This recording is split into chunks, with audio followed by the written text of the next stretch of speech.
Hey guys, this is your mini lesson number 1, which is a sample literary analysis essay.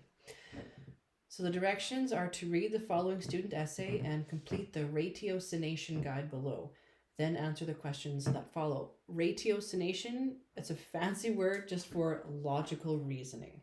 Okay, so you're going to be given some questions that kind of lead you logically through or reasonably through the essay. So don't worry about knowing what ratiocination means, just know that it's going to guide you through. Okay, ratiocination guide. As you read, complete the following steps. If you're unsure about what some of these items are, make an educated guess. Locate and highlight the thesis statement. Locate and highlight the topic sentences and concluding sentences. Underline the textual evidence, which is quotations or paraphrasing. Draw brackets around the explanation and or analysis of textual evidence, and circle any higher level vocabulary that you come across. Student sample essay number 1. Imagine not being able to understand emotions or read emotions. Christopher Boone is not a typical teenage boy. His world revolves around writing a murder mystery novel as he tries to solve the death of a neighbor's dog, all while having autism. Through this mystery, he learns of the lies and deceit of his father, as he discovers his mother never died of a heart attack and his father is a murderer. When this occurs, Christopher begins to feel afraid, one of the only emotions he is capable of experiencing. In The Curious Incident of the Dog in the Nighttime, author Mark Haddon demonstrates that betrayal leads to courage through situational irony and the characterization of Christopher Boone as a teenager with autism. Unfortunate experiences and unexpected situations frighten Christopher and force him to grow up, which is depicted through the situational irony of the novel. When Christopher discovers the dishonesty of his father, he screams and pushes him, refusing to speak with him. The irony of this situation is that Christopher's father had once represented the only safe haven for him in life. However, discovering his father's dishonesty forces Christopher to realize that even his father is not safe and is not perfect. His father's deceit acts as the ironic situation that inspires Christopher to face his fear of leaving his neighborhood. As Christopher flees from his once safe home, he concludes that there is nothing he can do which feels safe except go to London and find his mother. Facing the betrayal of his father strips away Christopher's naivete and acts as the catalyst that gives him the courage to journey to his mother's house. Even though Christopher has not seen his mother in years and had felt betrayed by her as well, he decides to take the risk to visit her and give her a second chance. With his actions, Christopher proves that the unimaginable becomes possible when faced with lies. Ironically, Christopher begins to see that what he once deemed safe is not actually safe, and what he deemed dangerous is not actually dangerous, all as a result of witnessing his father's duplicity. The author also reveals through Christopher's autism that he becomes more courageous and matures because of his father's lies. Christopher's autism forces him to feel continuous anxiety. In fact, he tunes his radio to the white noise in between stations in order to diminish his worries. In his own personal way, he is able to make his stress and anxiety disappear, if only for a moment, because he cannot hear anything else. He believes that the scratchy noise will make his concerns vanish. This is not the mark of a person who would be capable of journeying alone through a huge city such as London to find his mother. The fact that the minor disturbances send Christopher to his white noise radio reflect that he is very insecure and dependent on his safe home for comfort. This is especially emphasized when certain things frighten Christopher so immensely that he becomes sick, curls up on the ground, and groans, sometimes for hours at a time. Normal everyday occurrences are huge obstacles to Christopher due to his autism, which makes his triumph at the end of the novel even greater when he reaches his mother's house, all on his own. In The Curious Incident of the Dog in the Nighttime, Mark Haddon educates the audience about how betrayal can ironically give someone the power to overcome adversity and fear. He shows that even someone with autism is capable of overcoming anxiety in order to discover the truth. In this coming-of-age story, Christopher Boone serves as an example that anything is possible with a bit of courage and inspiration. After reading this, and after identifying and highlighting the thesis, topic, sentences, and concluding sentences, underlining your textual evidence, putting brackets around evidence and analysis, and circling higher level vocabulary, I also want you to take a few minutes to answer these questions, and you should probably pause your video after I'm done asking these questions. What is the student's argument? Paraphrase in your own words. How is the essay structured from beginning to end? How are the individual paragraphs structured?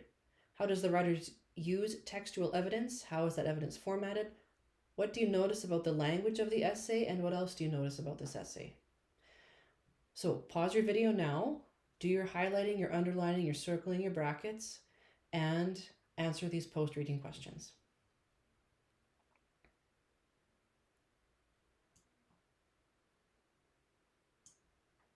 So now that you've taken a look at this essay and thought about it fairly deeply, let's take a look at how we can mark it up. So for our highlighting, in The Curious Incident of the Dog in the Nighttime, author Mark Haddon demonstrates that betrayal leads to courage through situational irony and the characterization of Christopher Boone as a teenager with autism. That is our thesis statement. Whoops. I touched the wrong button there.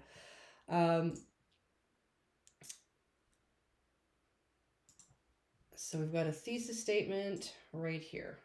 And you guys are just on this journey of learning to mark things up as I go. There we go, our thesis. We have a topic sentence here. Unfortunate experiences and unexpected situations frighten Christopher and force him to grow up, which is depicted through the situational irony of the novel.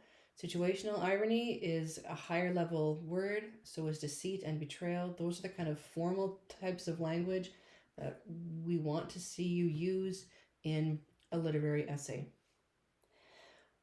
There is textual evidence here, right? We have a really well embedded quotation. We know it's embedded because it just flows with the whole sentence, right? The dishonesty of his father, he screams and pushes him, refusing him to speak with him. It just sounds like a normal sentence, but it is incorporating that quotation really, really well. We've got brackets around the analysis here, these blue brackets on the side. I also want you to note here, it's pretty good analysis, and it is as long and longer than the initial quotation used as evidence. Yours should be the same. As we move through this essay, we've got another set of analysis and evidence that is presented in the paragraph. So we have a quotation here, again, well embedded into the text itself. We have some strong analysis here, and we have a good concluding sentence with his actions, Christopher proves that the unimaginable becomes possible when faced with lies.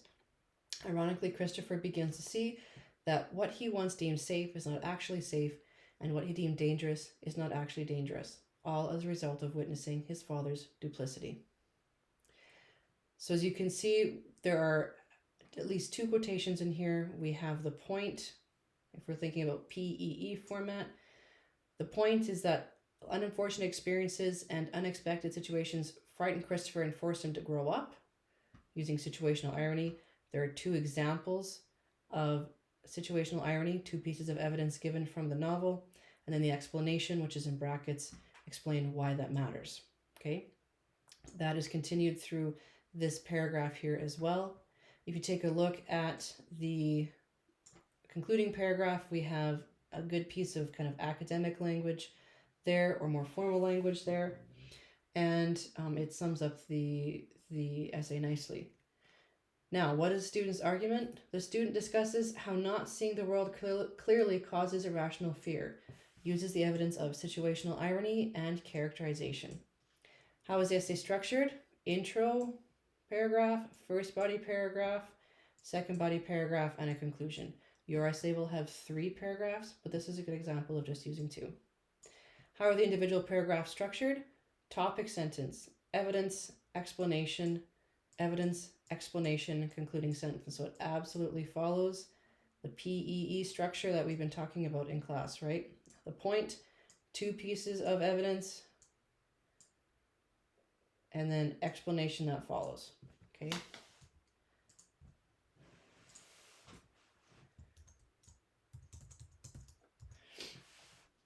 How does the writer use textual evidence, and how is the evidence formatted? So it uses the author uses quotations to show examples of the character's actions, which is irrational fear and anxiety, to prove the thesis and topic sentences. Evidence is in quotation marks but does not stand alone. It is blended or embedded into a sentence. The evidence contains MLA internal citations to show where the quotation comes from. What did you notice? Overall, the essay contains a few higher level pieces of languages, does not use the first or second person, it just allows the evidence from the text to stand by itself, which is what all good literary essays do. What else? Well, your answers may vary, but the essay does need more textual evidence and explanation. Okay? It does have a few moments of stating the analysis without backing it up with evidence. It contains a strong thesis and a strong concluding statement and has nice transitions throughout. So it's not the most perfect essay you'll ever see, but it is a good example of the type of writing we'd like you to do. Okay? If we want to take a look at our second sample essay, same thing. Read the following essay and complete the ratiocination guide below, then answer the questions that follow. Your guide is the same as before. Locate and highlight thesis, locate and highlight topic sentences, underline textual evidence, which is quotations or paraphrasing, draw brackets around the explanation or analysis, circle any higher level vocabulary. Your essay number 2, according to Duff Brenna, all literature shows us the power of emotion. It is emotion, not reason, that motivates characters in literature. Brenna's quotation qualifies the notion that characters make decisions based upon their emotions more so than their logic or rational thinking. This can be seen by the downfalls of the heroes in both the epic poem Beowulf and the tragedy Macbeth by William Shakespeare. Through the characterization of each respective hero, Beowulf and Macbeth, they prove that heroes act upon emotion rather than logic, which brings about their downfalls. In the epic poem Beowulf, the titular hero ultimately dies because he makes the tragic mistake of acting upon his emotions for the sake of glory. At first, Beowulf's decision to act upon his emotions proves successful during the battles with Grendel and Grendel's mother, as he proves victorious despite the fact that he takes great risks. In the battle with Grendel, Beowulf faces an unknown foe, declaring his hands alone shall fight for him. Beowulf bases this decision upon the fact that fighting equitably with this monster will bring him greater glory. However, the irony of this situation rests in the fact that Grendel the monster has not fought fairly by attacking the Danes while they are defenseless and asleep. Beowulf does not take this into consideration and instead leaps into battle, sword blazing, to claim his victory. Luckily, he lives and he defeats the evil Grendel, reaping masses of treasure from King Hrothgar. However, later in the epic poem, when Beowulf faces the dragon, he acts rashly once again upon his emotion, which leads to his ultimate demise. The fire-breathing dragon wreaks havoc upon Beowulf's village, killing and destroying everything in sight. Thus, the battle between Beowulf and the dragon is already an unequal battle given the dragon's supernatural advantages. Even though Beowulf recognizes the dragon's advantage over him, shown by Beowulf's decision to use a sword in this battle, unlike the former battle with Grendel, he again acts upon his desire for glory and ignores the grave danger of the situation. Likewise, Beowulf ignores the fact that his potential death will leave his people vulnerable to the total ruin of the dragon's wrath, but he decides to play the hero anyway and seek fame still. Beowulf's diction, play, and fame reveals that he is motivated by emotion rather than logic or reasoning, as he does not consider the consequences of his potential death. Thus, the characterization of Beowulf as a brash and selfish hero qualifies Brenna's argument that characters act upon emotion rather than reason. Shakespeare's tragic hero Macbeth also proves Brenna's argument through the titular character's decision to act upon his emotions rather than reason, which brings about his downfall just as it brings about the downfall of Beowulf. In the play, Macbeth makes the tragic decision to commit regicide based upon one single desire, a vaulting ambition. In the Double Trust soliloquy, Macbeth weighs the consequences of murdering his king and determines that the reasons to murder the king far outweigh the one single reason to commit the deed. In fact, Macbeth reasons that King Duncan is a blameless king and deserves protection because Duncan is Macbeth's family member, guest, and king. However, Macbeth ignores these reasons and decides to act upon his desire, his emotions, and kills the king even though it is not a rational decision.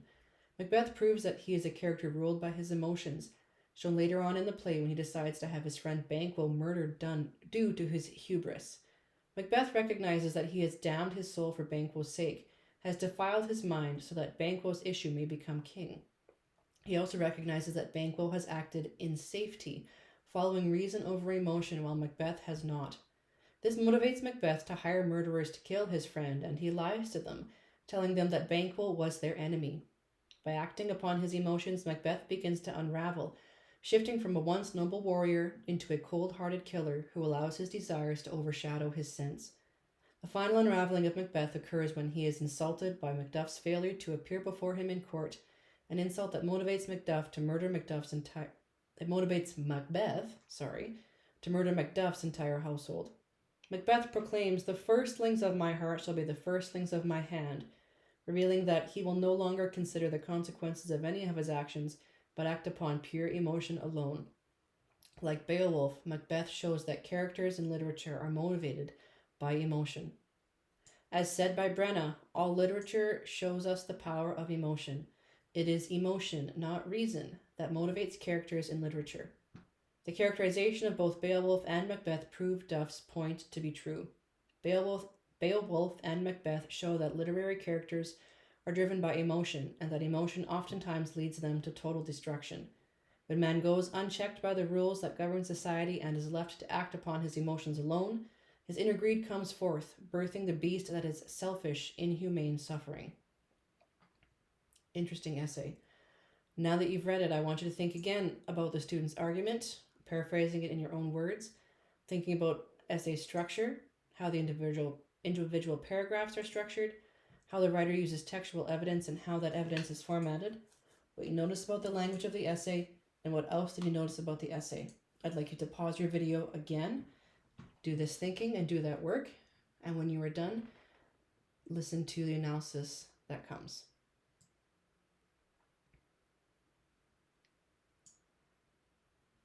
So when we're looking at this second essay, we've got, as you can see, more academic or formal language, right?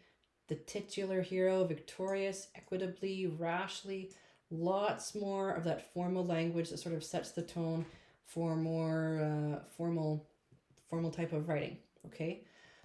We have our thesis statement here, characterization. We're talking about Macbeth and Beowulf, and we're talking about how they act upon emotion rather than logic, and that brings about their downfall. It is a clear thesis statement.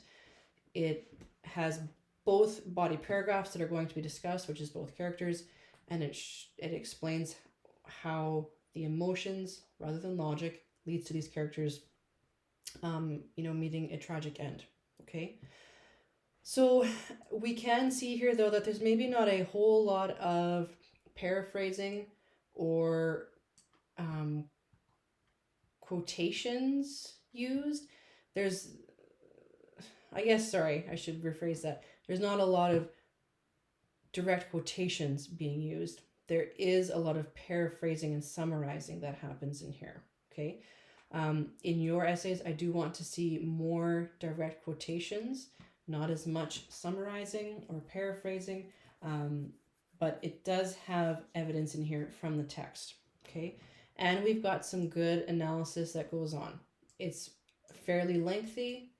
It is longer than the evidence that is provided, and so it does a good job of explaining what this author is trying to prove.